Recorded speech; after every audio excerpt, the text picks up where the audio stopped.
Welcome back to my channel. আমি প্রিয়াঙ্কা। আমি আজকে একটা নতুন রান্না নিয়ে এসেছি। সবাই লাস্ট অব্দি দেখো, আমাকে বলো কেমন লেগেছে রান্নাটা তোমাদের। আর বাড়িতে কিন্তু ট্রাই করতে কেউ ভুলবে না। এটা কি কেউ বুঝতে পারছো? এটা হচ্ছে চাল কুমড়ো। চাল কুমড়োটা আমি এরকম ভাবে সুন্দর করে কেটে নিয়েছি। কেন কেটেছি সেটা পরে দেখলেই বুঝতে পারবে।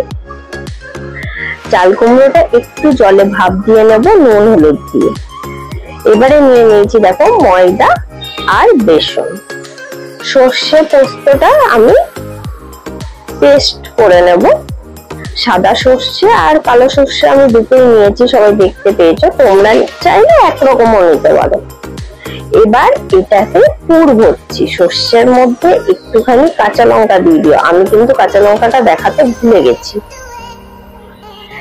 কাঁচা লঙ্কা নিয়ে নিও। কাঁচা লঙ্কা একটু ঝাল ঝাল হলে এটা খেতে বেশি ভালো লাগবে। এটাতে তো শুকনো লঙ্কা দেওয়া যাবে না, হালকা কাঁচা লঙ্কা দিলে খেতে ভালো লাগবে। আর যখন তোমরা এটা ভাপ দেবে একটু নুন দিয়ে দিও, তাহলে এই চাল কুমড়োটার মধ্যে নুনটা ঢুকবে ভালো। দেখো এটাতে পুরটা কিন্তু আমি একটু বেশি বেশি করেই ভরেছি। একটুখানি কালো সর্ষেটা নিলে কি হবে, একটু ঝাঁঝালো ঝাঁঝালো লাগবে, খেতেও ভালো লাগবে। এবারে আমি এই বেসন আর ময়দাটা গুলিয়ে নিচ্ছি। একটুখানি নুন দিয়ে নিলাম আর একটু হলুদ দিয়ে নেব।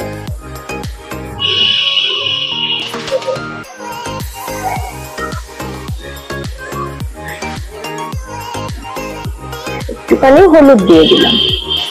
সবাই কিন্তু এটা বাড়িতে ট্রাই করো। তেমন কিন্তু কোনো না, এটা ঘি ভাতের সঙ্গে একটুখানি নুন লঙ্কা দিয়ে এই ভাজাটা খেতে সুস্বাদু লাগবে। যদি কারোর ভালো না লাগে তখন আমাকে জানিও যে আমাদের ভালো লাগেনি। অনেকে হয়তো এটা খেয়েওছো, অনেকেই জানো, আবার অনেকে কিন্তু জানো না। কিন্তু এটা খেতে কিন্তু খুব ভালো। যারা চাল কুমড়ো খাও না তাদেরও আমার মনে হয় খেতে ভালো লাগবে।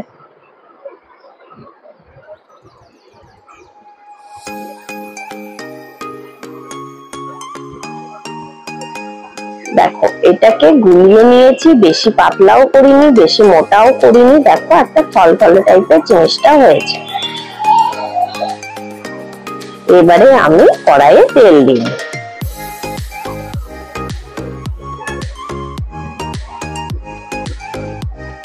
এবারে আমি কড়াইয়ের মধ্যে সর্ষের তেল দিয়ে দিচ্ছি। তোমরা চাইলে সাদা তেলও দিতে পারো, সর্ষের তেল দিলে খেতে বেশ ভালো লাগবে। কিন্তু সর্ষের তেল দিলে তেলটা গরম হওয়া অবধি একটু ওয়েট করবে, নইলে কিন্তু কাঁচা তেলের গন্ধ ছাড়বে। এবারে তেলটা গরম হওয়া অবধি আমরা কিছুক্ষণ ওয়েট করে নেব, তারপরে ভাজাটা আমরা শুরু করব। এই যে আমার তেল প্রায় গরম হয়ে গেছে। এবারে আমি একটু গরম তেল এটার মধ্যে দিয়ে দিচ্ছি, কারণ এটা তাহলে মুচমুচে হবে খেতে। এর আগেও আমি কোনো ফ্রাই ভাজলে, মানে আমি সচরাচর যাই ফ্রাই ভাজি আমি কিন্তু একটুখানি তেল দিয়ে নিই, কারণ খুব সুন্দর দেখবে মুচমুচে হয়। আমি যদি পকোড়াও ভাজি তাও আমি করি, আমি যাই ফ্রাই ভাজি না কেন আমি তাতেই কিন্তু তেলটা দিয়ে নিই। একটু গরম তেল দিলে তোমরা দেখো মুচমুচে খেতে হয়।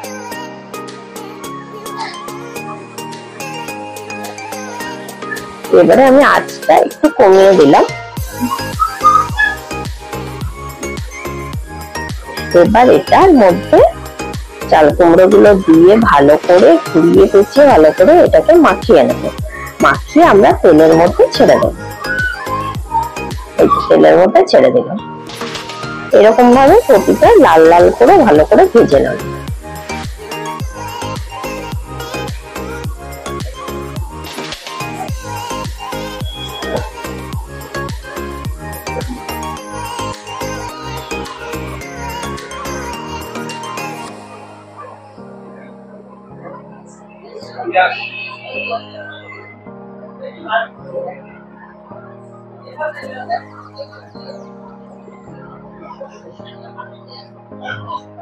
দেখো একদিকটা লাল হয়ে গেছে, প্রথম দিকটা একটু বাড়িয়ে দেবে আঁচটা, তারপরে কিন্তু কমিয়ে দেবে, তাহলে জিনিসটা ফুলবেও ভালো, আর কমিয়ে দিলে ভেতরটাও ভালো করে ভাজা হয়ে যাবে।